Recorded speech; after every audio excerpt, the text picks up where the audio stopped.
Hello everyone, welcome to Chess Comic, where we'll learn, laugh, and checkmate. Today, we're going over a truly interesting and rare position. It doesn't happen often that a single position contains a forced checkmate and 5 moves for both sides. It depends on who has a turn to move. So, that's what makes this position special. So if you guys are ready, let's take a closer look. First, this is white to move, and I want you to give yourself, okay, a minute. Pause the video, and then you can just resume, and I'm going to explain it right away, okay?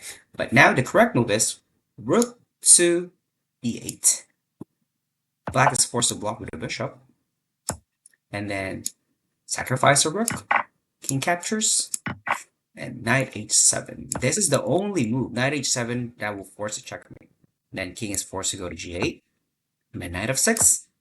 And the black king has two options. It can either go to h8 or f8. If the king goes to h8, then you have the famous Arabian checkmate pattern.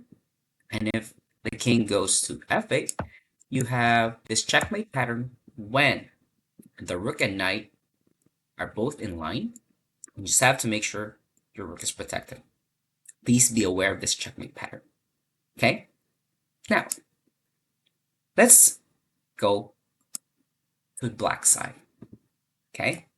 This is black's turn to move. So the position is similar. The only difference is it's black's turn to move. And the pattern has similarities because black has a knight. So if you guys found it, the correct move is rook takes g2. The white king has two options to go to h1 or f1, in which f1 is much faster because the knight is ready to capture the pawn on e3. So you want the king to be on f1, okay? Knight takes e3, king goes to e1, and now you have either of your rooks to checkmate, and you also have a back rank or a ladder checkmate pattern. Now, coach, I thought it's a checkmate in 5. Yes, it will be a checkmate in 5 if the king goes to h1. You capture with rook, king runs away to g1, then followed by rook a to g2 check.